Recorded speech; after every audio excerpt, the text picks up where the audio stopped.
حول ولا قوة إلا بالله العلي العظيم. أعوذ بالله من الشيطان اللعين الرجيم. بسم الله الرحمن الرحيم. الحمد لله رب العالمين، والصلاة والسلام على أشرف الأنبياء والمرسلين أبي القاسم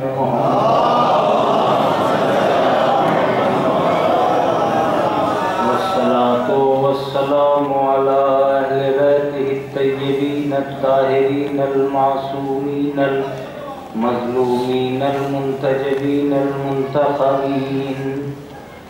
أما بعد فقد قال الله تعالى وتبارك في كتابه المحكم وخطابه المتقن وقوله أحسن. بسم الله الرحمن الرحيم. تبارك الذي بيده الملك وهو على كل شيء قدير. الذي خلق الموت والحياة ليبلوكم أيكم أحسن عملا. صلوات بھیجنا.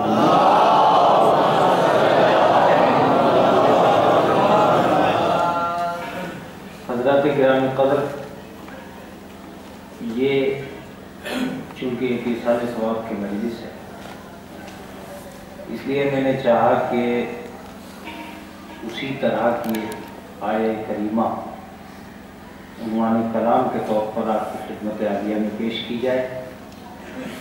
یہ سورہ ملک کی 18ویں پارے کی ابتدائی آیت ہے. تبارک الذی بیدہ الملک، بابرکت ہے وہ ذات جس کے ہاتھوں میں ساری دنیا کا انتظام ہے. وَهُوَ عَلَى كُلِّ شَيْءٍ قَدِيرٌ، اور وہ اس چیز پر قدرت بھی رکھتا ہے. یہ پوری کائنات ملکیت بھی اسی کی ہے اور وہ اس کے اوپر اختیار بھی رکھتا ہے. الذی خلق الموت والحیات، وہ وہی پروردگار ہے جس نے موت کو بھی پیدا کیا اور حیات کو بھی پیدا کیا. لیبلوکم ایکم احسن عملا، یہ موت اور حیات کیوں پیدا کیے گئے؟ تاکہ تمہیں آزمایا جا سکے کہ تم میں سے بہترین عمل کرنے والا کون ہے. یہ آیہ کریمہ ہے جو قرآن مجید کے ذریعے سے ہم تک اور آپ تک دو لفظوں کو لے کر پہنچتی ہے. حالانکہ اگر آیہ کریمہ پر ابتدا سے غور کیا جائے تو برکت کو موضوع بنایا جا سکتا ہے، ملکیت کو موضوع بنایا جا سکتا ہے، قدرت کو موضوع بنایا جا سکتا ہے، لیکن ایک موضوع جو آخر میں بیان ہوا وہ لفظ موت اور لفظ حیات ہے. میں اکثر و بیشتر اس موت اور حیات پر گفتگو کرتا ہوں، خود مجھے پتہ نہیں چلتا کہ کون سا راستہ اس میں نکلتا چلا جاتا ہے اور کس قدر وسیع دنیا اس مضمون کے اندر موجود ہے. اس کی وجہ یہ ہے کہ اب تک کی دنیا نہ جانے کتنی مرتبہ موت سے ٹکرائی ہے اور کتنی مرتبہ حیات سے دوچار ہوئی ہے، لیکن پھر بھی یہ طے نہ کر سکی کہ زندگی کیا ہے اور موت کیا ہے. سامنے کی دو چیزیں ہیں، لیکن اس کے باوجود بھی زندگی سے سیراب ہونے والا شخص یہ نہیں کہہ پاتا کہ زندگی اسے کہتے ہیں، اور موت سے دوچار ہونے والا آدمی یہ نہیں کہہ پاتا کہ موت اسے کہتے ہیں. ہم نہ جانے کتنے ایصال ثواب کی مجلسوں میں گئے، لیکن ابھی تک یہ نہ طے کر پائے کہ موت کسے کہتے ہیں. نہ کسی نے موت کو اس کی حقیقت کے آئینے میں دیکھا ہے، نہ کسی نے زندگی کو اس کی حقیقت کے آئینے میں دیکھا ہے. اتفاق یہ ہے کہ جو زندہ ہے وہ زندگی کی انگلی پکڑ کے جی رہا ہے، اور جو مرنے والا ہے وہ مر جاتا ہے، اسے پتہ تک نہیں چل پاتا کہ موت کیا ہے. سوال یہ پیدا ہوتا ہے کہ یہ گتھی کون سے دن سلجھے گی کہ زندہ رہ کر آدمی یہ سمجھ لے کہ زندگی کیا ہے، اور مرنے سے پہلے آدمی یہ جان لے کہ موت کیا ہے. اب ظاہر سی بات ہے یہاں بہت سارے سوالات ابھریں گے، بہت ساری باتیں ذہن میں آئیں گی، اور بہت سارے معاملات پیدا ہوں گے کہ مولانا یہ آپ کیا کہہ رہے ہیں.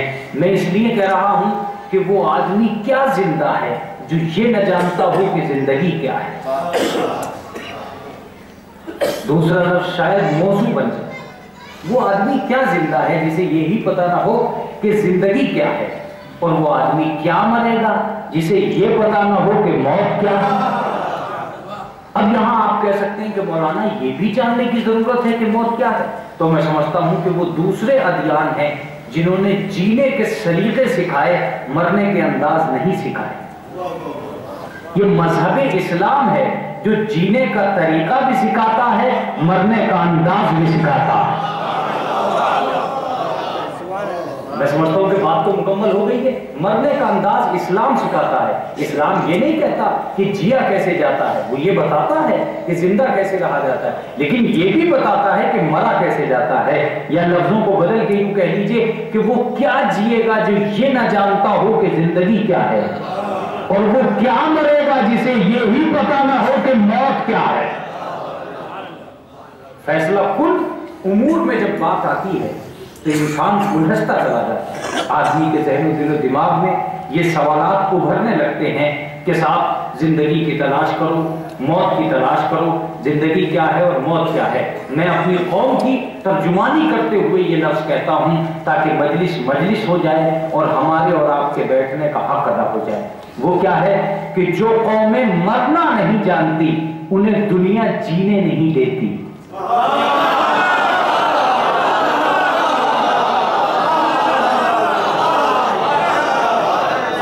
جو قومیں مرنا نہیں جانتی انہیں دنیا جینے نہیں دیتی، اور جو قوم مرنا جانتی ہے انہیں دنیا مار نہیں سکتی۔ ایک صلوات پڑھ دیں محمد والے۔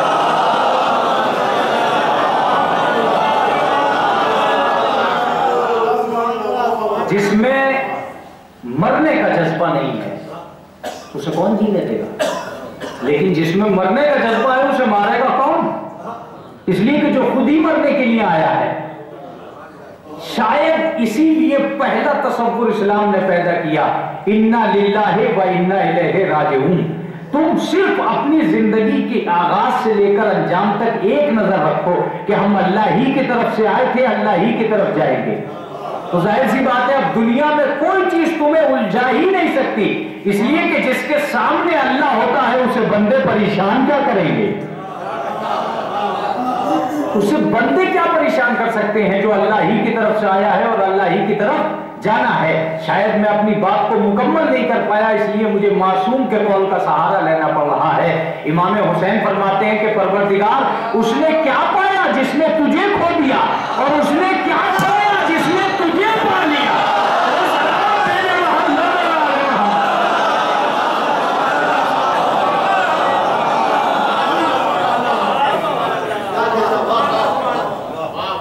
لہذا یہ دو ایسی لفظ ہیں کہ جن بہت زیادہ میرا سماج جس سے آشنا ہے۔ ایسا نہیں ہے کہ ہم زندگی سے آشنا نہ ہو، ظاہر سی بات ہے زندگی کی ایک کھڑی ہوئی عمارت ہم سے یہ کہتی ہے کہ ہم زندہ ہیں، موت کی ایک دنیا ہم سے یہ کہتی ہے کہ موت ایک حقیقت کا نام ہے۔ ان دونوں چیزوں کا انکار نہیں کیا جا سکتا۔ نایاب بلیابی صاحب کی بات اور ہے، اس لیے کہ شاعری کی دنیا نے دونوں کے اوصاف بتائے۔ انہوں نے کہا کہ موت انگارہ ہے، موت غم ہے، موت یہ ہے، موت وہ ہے۔ تو میں کہہ چکا ہوں، معاف کیجیے گا، یہ شاعری کی دنیا ہے جو جذبات کی عکاسی کر کے کسی چیز میں رنگ تراشی کرتی ہے۔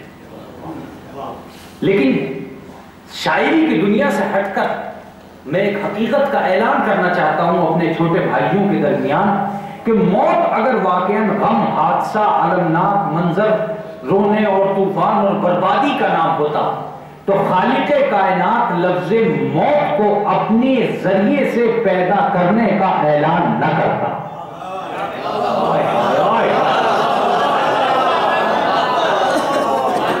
اس نے جو کہا خلق الموت والحیات، ہم نے موت کو پیدا کیا اور ہم ہی نے حیات کو پیدا کیا، تو عجیب بات ہے ایک چیز کو پیدا کیا تو تم نے کہا بہت اچھی ہے، زندگی کو پیدا کیا تو تم نے کہا بہت اچھی ہے، ہم نے فوراً دوسرا لفظ کہا کہ موت کو بھی ہم ہی نے پیدا کیا، تو آپ نے کہا کہ نہیں صاحب بہت بری ہے۔ یا تو یہ کہہ لیجئے کہ خالق نے دو چیزیں پیدا کی، ایک بری پیدا کر دی، ایک اچھی پیدا کر دی؟ یا یہ کہہ لیجئے کہ آپ کی سمجھ ہی میں نہیں آیا، آپ کی سمجھ ہی میں نہیں آیا کہ موت بری ہے؟ لفظ شاید پہنچ گیا مجمع تک، شاید پہنچ گیا ہے، اس لیے میں فائدہ اٹھاؤں گا۔ اس کا مطلب یہ ہے کہ نہ اپنے آپ میں موت بری ہے، نہ اپنے آپ میں زندگی اچھی ہے۔ زندگی اور موت اچھی اور بری نہیں ہے۔ آپ کہیں گے مولانا یہ کیسے کہ اچھی اور بری نہیں ہے؟ اگر اچھی اور بری ہوتی تو دونوں کا خالق ایک نہ ہوتا۔ جب دونوں کا خالق ایک ہے تو ایک اچھی اور ایک بری کیسے ہو گئی؟ اس کا مطلب یہ ہے کہ یہ جینے اور مرنے والے کے اوپر ڈیپینڈ ہے۔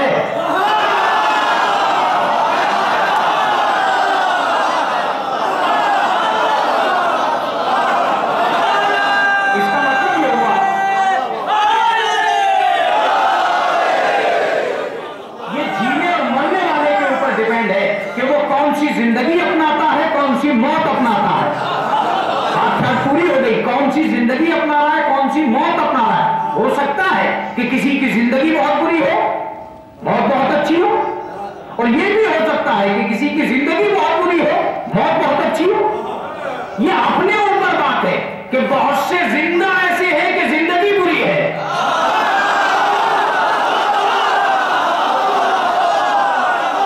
بہت سے مرنے ہے۔ میں سمجھتا ہوں کہ میں کل تک بھی یہ بات ثابت کرتا رہوں تو شاید میرا سامنے والا مجمع مطمئن نہیں ہوگا اس بات سے، اس لیے کہ میں ایک ایک کا شجرہ کہاں سے نکال کر بیان کروں گا کہ کون کیسے جیتا ہے اور کون کیسے مرتا ہے۔ لیکن مجھے یہ بات سمجھانے کے لیے ایک جگہ جانا پڑے گا جس کا نام کربلا ہے۔ کربلا ہوئی اس لیے تھی تاکہ یہ بتایا جا سکے کہ زندگی اپنے آپ میں نہ بری ہے نہ اچھی، موت اپنے آپ میں بری ہے نہ اچھی، اپنانے والے اچھے اور برے ہیں۔ امر سلطان لفظ کہو اور بات کو سمجھا دو، اگر آدمی یزید کی طرح زندہ ہے تو زندگی بری ہے۔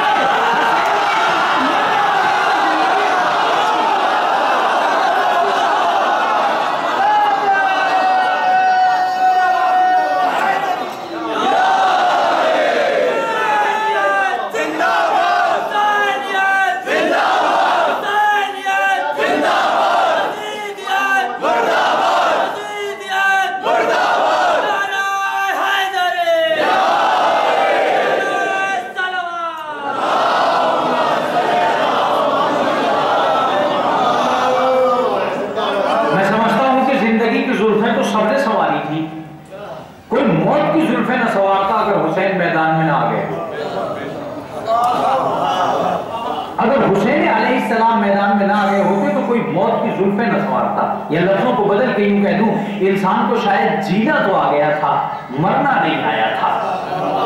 حسین نے مرنا سکھایا مقتل میں، اور یزید کی زندگی کی دھجیاں اڑا دی امام حسین نے مقتل میں آ کر کہ دیکھو مرنا بھی اتنا قیمتی ہو سکتا ہے۔ آج کے دور میں کوئی اسلام کا سچا نمونہ پیش نہ کر پاتا اگر امام حسین کربلا میں نہ آ گئے ہوتے۔ سچا نمونہ پیش کرنے کے لیے آپ کہیں گے مولانا بات سمجھ میں نہیں آئی کہ حسین نے موت کی زلفیں سنوار دی، موت کے چہرے کو اتنا اچھا بنا دیا۔ تھوڑی سی دیر کے لیے رکیے تو میں بتاؤں گا آپ کو کہ کتنا اچھا بنا دیا تھا موت کو امام حسین علیہ السلام نے۔ توجہ دیجیے گا، سارے زمانے کو ایک جگہ جمع کر لیجیے اور ہر آدمی سے ایک لفظ پوچھئے تم کیا چاہتے ہو، تو زمانہ سارے کا سارا یہی کہے گا کہ ہم جینا چاہتے ہیں۔ اسپتال میں پڑا ہوا مریض جب آپ اس کے ذہن و شعور و ادراک سے پوچھیں گے تم کیا چاہتے ہو، تو مرنے کی کگار پر آنے والا آدمی یہی کہے گا کہ ہم اور جینا چاہتے ہیں۔ حسین نے کہا یہ ہے عالمی نظریہ، یہ ہے دنیا کا نظریہ کہ ہر آدمی یہاں کھڑا ہوا یہی کہہ رہا ہے کہ ہم اور جینا چاہتے ہیں۔ حسین نے کہا آؤ کربلا میں صبح سے شام تک میں نے ہر آدمی سے پوچھا تم کیا چاہتے ہو، سب نے یہی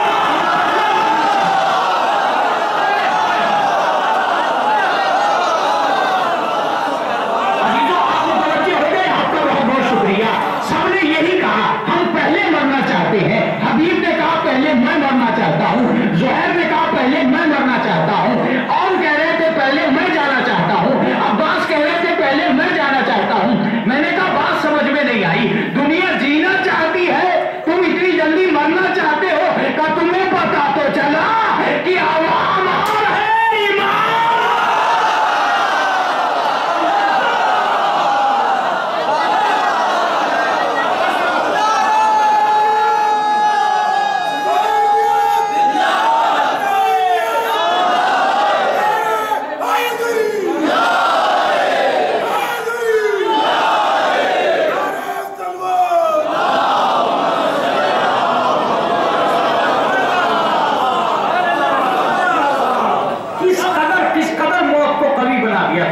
مقتل کو کتنا سجایا تھا حسین نے. عزیزو میں قابل مبارکباد سمجھتا ہوں آپ کو جو آپ فرش حسین پر بیٹھے ہیں, اور یہ مبارکباد اس لیے دے رہا ہوں تاکہ ہر بیٹھنے والے کو آج یہ تبرک مل جانا چاہیے.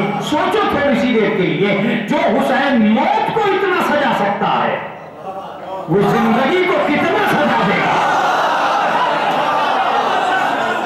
وہ زندگی کو کتنا سجا سکتا ہے. جب آدمی مقتل میں جانے کے بعد اتنا قربان ہو جاتا ہے کہ پہلے میں جانا چاہتا ہوں, پہلے میں جانا چاہتا ہوں. یہ وجہ کیا ہے؟ وجہ بس اتنی سی ہے کہ موت کی حقیقت کو دنیا سمجھ نہیں پا رہی تھی. امام حسین نے کہا ہم گھر سے نکل کے موت کی حقیقت کو سمجھائیں گے. چنانچہ وہ لفظ تو آپ نے سنی ہے کہ ایک بیٹے نے باپ سے یہ کہا السنا علی الحق, بابا کیا ہم حق پہ نہیں؟ آواز آئی بیٹا ہم سے زیادہ حق پہ کون ہوگا؟ تو علی اکبر کہتے ہیں کہ بابا پھر موت ہم پہ آ پڑے یا ہم موت پہ جا پڑے. توجہ دینا, شاید موت کی حقیقت کو کوئی نہ سمجھا پاتا. ایک چچا نے بھتیجے سے یہ سوال کیا تھا ما عندک الموت, تیرے نزدیک موت کیسی ہے؟ آواز آئی احلی من العسل, شہد سے زیادہ شیریں ہیں. متوجہ ہوا؟ یہ پہلا انسان ہے دنیا کا جس نے بغیر چکھے ہوئے ذائقہ بتا دیا.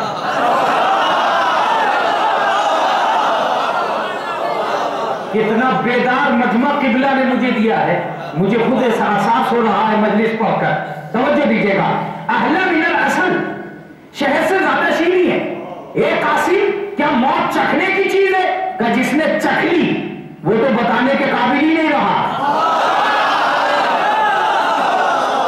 جس نے چکھ لی وہ بتانے کے قابل نہیں رہا. لیکن میں چکھنے سے پہلے بتا رہا ہوں.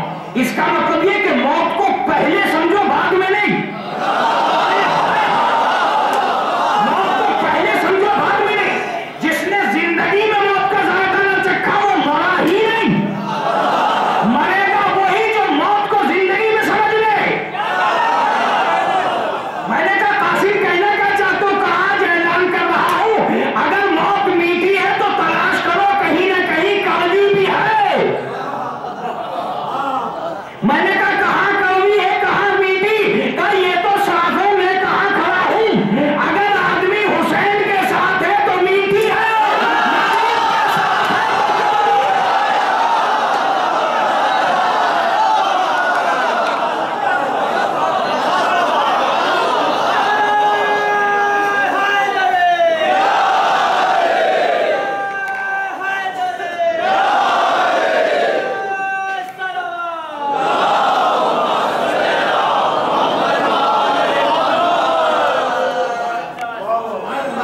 اس کا مطلب یہ ہے کہ موت اور موت جیسی چیز کو اگر کوئی چیز میٹھا اور کڑوا بناتی ہے تو وہ ان لوگوں کا ساتھ ہے جہاں قاسم کھڑے تھے.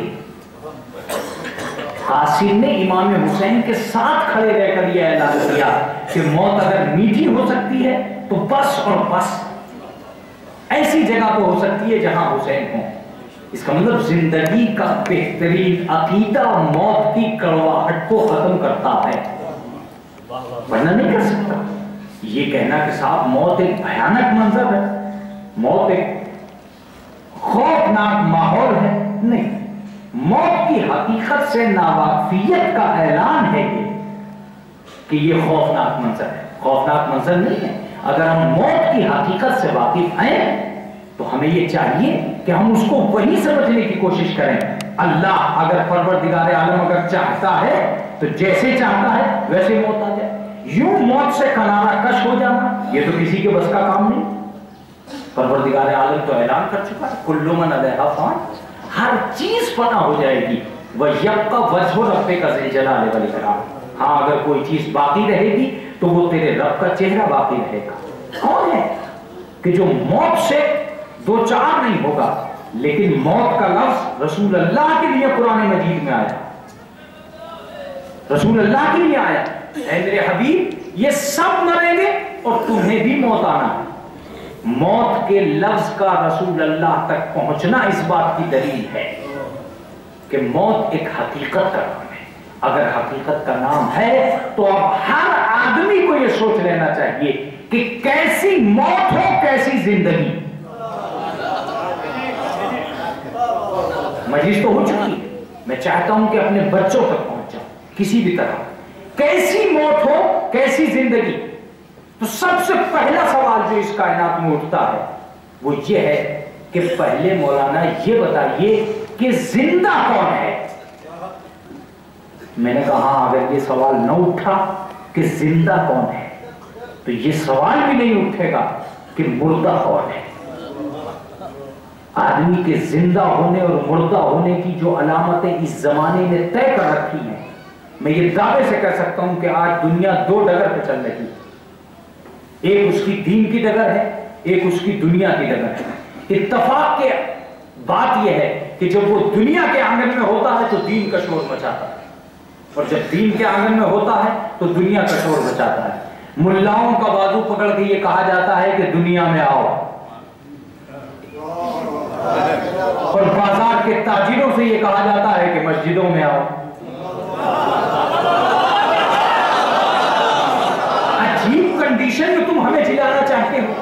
وجہ بس ایک ہے میرے دوستو، میں آپ سے یہ اپیل نہیں کروں گا کہ تم جا کے مسجد میں بیٹھ جاؤ، یا میں تم سے یہ اپیل نہیں کروں گا کہ تم آ کے مجلس میں بیٹھ جاؤ. میں تم سے ایک ہی اپیل کروں گا، اور وہ اپیل یہ ہوگی کہ تم قرآن کے باہر جینے کی کوشش مت کرو، قرآن کے اندر جینے کی کوشش کرو. اسلام کے باہر جینے کی کوشش مت کرو، اسلام کے اندر جینے کی کوشش کرو. آیتوں کے باہر مت جیو، آیتوں کے اندر جیو. دین، مذہب، شریعت سب کچھ تمہاری جاگیر بنتا چلا جائے گا اگر تمہارا اندر کا نظام صحیح ہو گیا. باہر سے شور مچانا اور ہے، اندر سے کردار سجانا اور ہے. کہا مولانا اس میں بھی کوئی فرق ہے کیا؟ تو میں کہتا ہوں کہ پہلے میں اپنے سماج سے پوچھتا ہوں کہ مجھے بتاؤ صحیح معنوں میں کہ تم نے کس چیز کو زندگی مانا ہے. تو تم یہی کہو گے کہ اچھا محل بنا لینا، اس کا نام زندگی. یہ بات میں نے جائز میں کہی تھی، جائز کہہ رہا ہوں، رہ گئے نہیں. یہ بات کہی تھی جو کہنے جا رہا ہوں. اب تک کی باتوں میں وہ بات نہیں آئی احمد صاحب جو تھی، اب وہ بات آ رہی. ایک بڑے محل میں جینا، اگر اس کا نام زندگی ہوتا تو تاج محل میں مردہ نہ رہتا.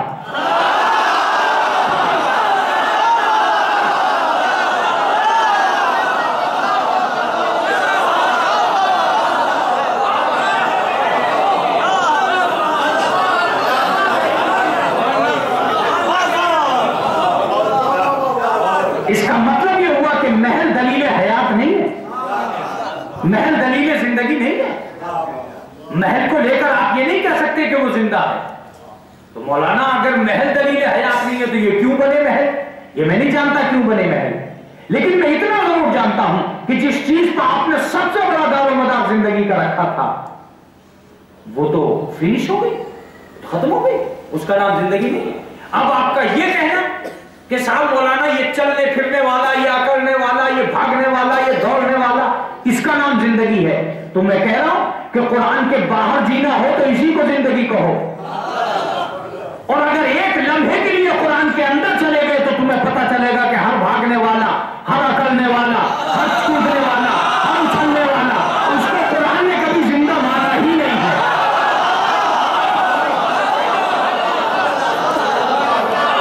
شاید بڑا حسین ماحول بن گیا ہے اس لیے مجھے آیت کریمہ سنانا پڑے گی. میں آپ کو دلیل دے رہا ہوں اور دلیل دے کے ہٹ جاؤں گا، پھر اس کے بعد آپ سے پوچھوں گا کہ اصل کیا ہوا. عزیزو دلیل بس قرآن مجید ہی سے لیجئے گا تب پتہ چلے گا. ایک آدمی اکڑ رہا ہے، بھاگ رہا ہے، دوڑ رہا ہے، پہاڑ پار کر کے آیا ہے.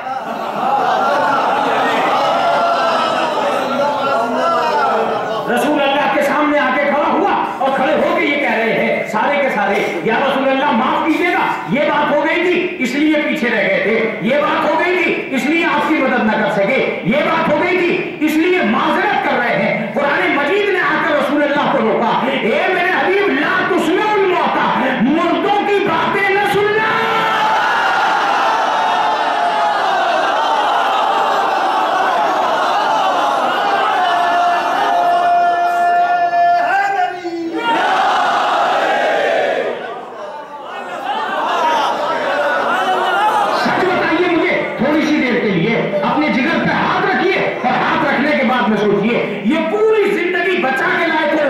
سامنے آ کے کھڑے ہوئے. جیسے ہی رسول اللہ کے سامنے آ کے کھڑے ہوئے, قرآن مجید نے کہا یہ اکڑے ہوئے لوگ ہیں, ان کو مردہ, ان کو زندہ نہ سمجھنا, یہ مردہ ہے. اے میرے اللہ, جنہیں سماج زندہ سمجھ رہا ہے انہیں تو مردہ کہہ رہا ہے. یہ خود کو زندہ سمجھ رہے ہیں اور قرآن انہیں مردہ کہہ رہا ہے. اس کا مطلب ضروری نہیں ہے جسے لوگ زندہ سمجھے وہ زندہ ہو. ضروری نہیں ہے کہ جسے لوگ زندہ سمجھے وہ زندہ ہو. کبھی کبھی آدمی اسے زندہ سمجھتے ہیں, قرآن اسے مردہ سمجھتا ہے. اللہ اکبر, میں نے پوری محنت کی ہے اس بات کے اوپر. اسلام اسے مردہ سمجھتا ہے, قرآن اسے مردہ سمجھتا ہے جسے ہم زندہ سمجھتے ہیں. وہ خود کو زندہ سمجھتا ہے اور قرآن مجید نے کہا نہیں یہ مردے ہیں, ان کے کلام نہ سننا, ان کی باتیں نہ سننا. جنگ احد کا بیان آپ جا کے پڑھیے قرآن مجید, یہ باقاعدہ موجود ہے, لا تسمعوا الموت, مردوں کی باتیں نہ سننا. میں نے کہا اللہ یہ مردے ہیں, کہا یہ مردے ہیں قرآن کی نظر میں. تو میں نے کہا آپ ذرا زندوں کی تصویر بھی دکھلا دے. محل حیرت رہ جائیں گے آپ قرآن مجید کے اس نظریے پر. میں نے کہا آپ زندوں کی تصویر دکھلا دے گا, چلو میرے ساتھ. رسول اللہ نے ہاتھ پکڑا اور جنگ احد کے اسی میدان میں لے کے گئے. کچھ سرکٹے ہوئے لوگ پڑے تھے, ان کے درمیان میں کھڑے ہو کر رسول اللہ نے ایک دعویٰ کیا, حل وجدتم ما وعد ربکم حقا, کیا تم نے وہ سب کچھ پا لیا جو تمہارے رب نے تم سے وعدہ کیا تھا؟ ایک صحابی نے درمیان میں کھڑے ہو کے کہا, اسے آپ صحیح بخاری میں دیکھ سکتے ہیں, ایک صحابی نے درمیان میں کھڑے ہو کے کہا انہم اموات, یا رسول اللہ یہ تو سب مر چکے ہیں. رسول نے کہا فقال لا اسمع منکم, یہ مردے نہیں ہیں, یہ تم سے زیادہ سن رہے ہیں.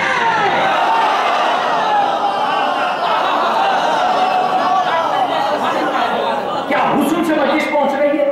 عزیزو آپ جملہ سنیے گا, یہ سرکٹے لوگوں کی داستان, وہ سر جڑے لوگوں کی داستان, وہ اکڑے ہوئے لوگوں کی داستان, یہ سر کٹائے ہوئے لوگوں کی داستان. اب سنیے گا, میں نے قرآن سے کہا انہیں تو نے مردہ کہہ دیا, کہا سن لا تحسبن الذین قتلوا فی سبیل اللہ امواتا, خبردار جو میری راہ میں سر کٹا چکے ہیں انہیں مردہ نہ کہنا.